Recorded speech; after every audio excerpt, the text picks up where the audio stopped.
अब तक हमने देखा कि तोजी अपने हैवी रिस्ट्रिक्शन वाले बॉडी की वजह से वापस जिंदा हो जाता है और यूजी गोजो को बचाने के लिए स्टेशन की तरफ भागता है, लेकिन रास्ते में वह बहुत सारे लोगों को देखता है जिन पर ट्रांसफिगर्ड ह्यूमन अटैक कर रहे थे। यूजी इन्हें ऐसे ही छोड़कर नहीं जा सकता था, लेकिन सबको बचाने का उसके पास टाइम भी नहीं था। तभी उसे एक जानी पहचानी आवाज़ सुनाई देती है। यह इनुमाकी था जो उसकी मदद करने के लिए आया था। यूजी सब कुछ इनुमाकी पर छोड़कर आगे बढ़ जाता है और इनुमाकी मेगाफोन से अपनी कर्स पीस का यूज़ करता है और पूरी भीड़ को हिलने से मना कर देता है। इसके बाद यूजी जैसे ही स्टेशन में एंटर करता है तो उसका सामना चोजो से होता है, जो यूजी से अपने भाइयों की मौत का बदला लेना चाहता था। वह तुरंत ही blood manipulation conversion technique activate कर देता है। इस टेक्निक में यूज़र का ब्लड उसके शरीर से बाहर आकर एक सिंगल पॉइंट पर कंप्रेस होता है और अटैक के दौरान ब्लड साउंड की स्पीड से जाकर अपने टारगेट को लगता है। अब चोजो इससे ब्लड अटैक करता है, जिसमें कर्स एनर्जी से भरा हुआ ब्लड बीम बहुत तेज़ी से यूजी को जाकर लगता है। यूजी इसे डॉज भी नहीं कर पाता और उसके हाथ में एक छेद हो जाता है। चोजो का ब्लड अब इतना स्ट्रॉन्ग था कि वह लेज़र की तरह अपने रास्ते में आने वाली हर चीज़ को काट रहा था। यूजी अब किसी तरह से लेज़र अटैक से बचते हुए चोजो के करीब जाता है और उस पर डाइवर्शन फिश से अटैक करता है, लेकिन क्योंकि उसका हाथ घायल था तो चोजो को बस हल्का सा धक्का ही लगता है। पर वो डबल इम्पैक्ट से थोड़ा कंफ्यूज भी हो जाता है। जब चोजो यूजी से पूछता है कि मरने से पहले उसके भाइयों ने कुछ आखिरी शब्द कहे थे, यूजी समझ जाता है कि चोजो किसकी बात कर रहा है। वो बताता है कि उनके पास कोई आखिरी शब्द नहीं थे, लेकिन वह मरने से पहले रो रहे थे। चोजो यह सुनकर पहले तो शॉक हुआ और फिर उसे बहुत ज़्यादा गुस्सा आता है, जिसके उसके चेहरे की ब्लड वाली लाइन और भी ज़्यादा बढ़ जाती है और चोजो के पीछे ढेर सारा ब्लड भी आने लगता है। यूजी तुरंत ही उस पर अटैक कर देता है, लेकिन चोजो लात मारकर उसे दूर कर देता है और फिर यूजी को ढेर सारी ब्लड लेज़र भी मारने लगता है। वह अपने ब्लड को अब पूरी तरह से कंट्रोल करने लग जाता है। यूजी उसके अटैक से बच तो जाता है, लेकिन वह चोजो से काफ़ी दूर हो गया था। अब चोजो फिर से अपनी ब्लड बीम शूट करने के लिए रेडी हो जाता है, जो इतनी तेज़ थी कि यूजी के बचने के सिर्फ 50% चांसेस थे। अगर वो चूका तो उसकी मौत पक्की। अब यूजी हवा में जंप मारता है ताकि चोजो इजी टारगेट समझ के उस पर हमला करे और चोजो करता भी ऐसा ही है और यूजी नीचे आते समय अपने सर को नीचे कर लेता है और उस बीम से बच जाता है। एक बार शूट करने के बाद यह बीम काफ़ी स्लो हो जाती है तो यूजी तुरंत ही चोजो की तरफ भागने लगता है।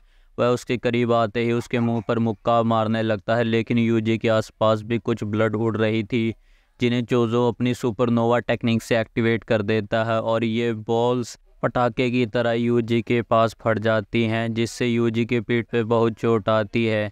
फिर चोजो अपने ब्लड से एक चाकू बनाकर उसे यूजी के पैर में घुसा देता है, पर उसने यह नहीं सोचा था कि घायल होने के बाद भी यूजी उस पर पलटवार करेगा और यूजी से लात मारकर उसे दूर कर देता है। लेकिन चोजो फिर से ब्लड बीम यूजी पर शूट करता है। यह ज़्यादा कंप्रेस नहीं थी, इसलिए यह यूजी के पेट के आर पार नहीं होती। यूजी अब समझ गया था कि चोजो बहुत ही स्ट्रॉन्ग है और इससे इस तरह हराया नहीं जा सकता। लेकिन तभी मेकामारू फिर से बोलना शुरू कर देता है और यूजी से पूछता है कि क्या सिचुएशन है। यूजी उसी से पूछता है कि वह अब तक चुप क्यों था, जिस पर मेकामारू बताता है कि वह एनर्जी सेव कर रहा था क्योंकि अभी बहुत काम बाकी है। मेकामारू चोजो को पहचान लेता और यूजी को बताता है कि वह ब्लड मैनिपुलेशन टेक्निक यूज़ कर रहा है, वही टेक्निक जो केमो यूज़ करता है। मेकामारू इस टेक्निक के बारे में सब पता था, लेकिन इसकी कमजोरी नहीं पता था। यूजी अब बचते हुए एक पिलर के पीछे छुप जाता है। मेकामारू आगे कहता है कि उसके पास एक प्लान है जिसके लिए यूजी को बाथरूम में जाना होगा। इस प्लान के कामयाब होने के बस 10% चांस थे, लेकिन यूजी के पास कोई दूसरा रास्ता नहीं था। यूजी अब किसी तरह चोजो के अटैक से बचते हुए बाथरूम में चला जाता है। चोजो यूजी को बाथरूम में जाते हुए देखकर कंफ्यूज हो जाता है और उसे बाथरूम के अंदर को टूटने की भी आवाज़ आती है। चोजो को पता था कि यूजी कोई बेवकूफ़ नहीं है, क्योंकि उसने उसके भाइयों को भी मारा है।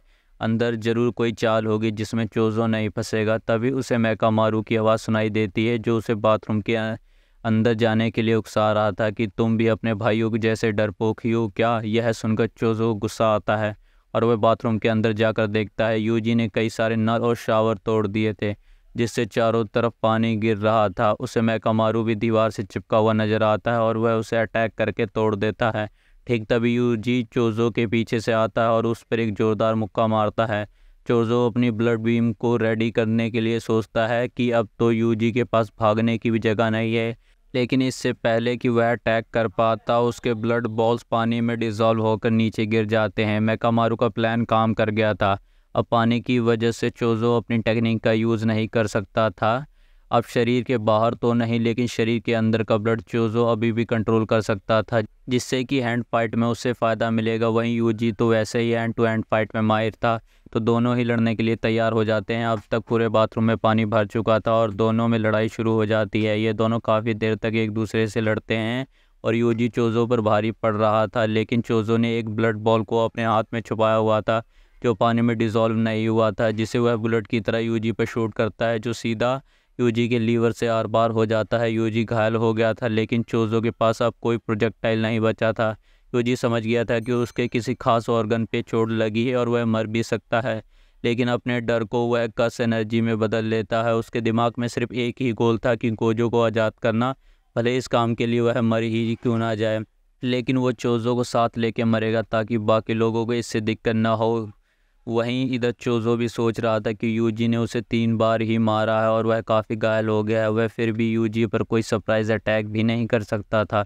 तो चोज़ो अपने अंदर के ब्लड से अपने हाथ को मजबूत कर लेता है। इसमें चोज़ो को काफ़ी रिस्क भी था, लेकिन उसके लिए यूजी को मारना ज़्यादा ज़रूरी था। दोनों एक दूसरे को काफ़ी देर तक घूरते हैं और फिर से इनमें लड़ाई शुरू हो जाती है। दोनों एक दूसरे को कड़ी टक्कर दे रहे थे और चोज़ो अपने ब्लड से एक चाकू बनाकर यूजी को मारने की कोशिश करता है, लेकिन वह तुरंत ही पानी में डिज़ोल्व हो जाता है। अब यूजी चोज़ो पर भारी पड़ने लगता है और फिर यूजी चोज़ो को अपने राइट हैंड से डिस्ट्रैक्ट करते हुए अपने लेफ्ट हैंड से उस पर फाइनल पंच करता है, लेकिन फिर अचानक से ही कुछ होता है और यूजी देखता है कि उसका आधा कंधा कट चुका था। चोज़ो ने फिस्ट हैमर मार के यूजी का कंधा तोड़ दिया था। फिर चोज़ो के एक पंच से यूजी दूर जाकर दीवार में टकरा जाता है।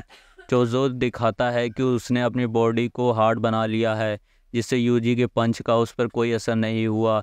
यूजी अब अधमरी हालत में हो जाता है और वह बिल्कुल भी हिल नहीं पाता, लेकिन वह अभी तक जिंदा था।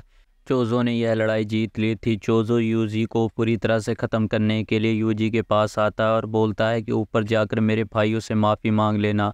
और चोज़ो जैसे यूजी को मारने के लिए हाथ उठाता है तो उसे कुछ हो जाता है। हम सुकुना की झलक भी देखते हैं, जो अपने डोमेन से यह लड़ाई देख रहा था और वह यूजी से काफ़ी डिसअपॉइंट होता है कि वह इतने कमज़ोर दुश्मन से हार गया।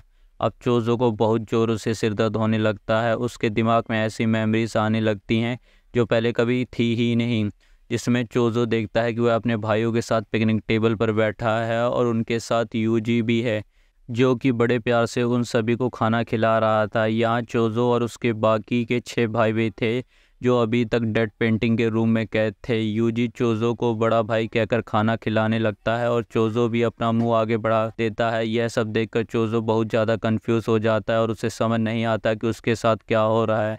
और इसी के साथ ही यह एपिसोड यहीं पर ख़त्म हो जाता है। वीडियो पसंद आई हो तो वीडियो को लाइक कर देना, चैनल पर नए हो तो सब्सक्राइब कर लेना, और हाँ, अगर आपने अभी तक पिछले एपिसोड नहीं देखे तो लिंक डिस्क्रिप्शन में है।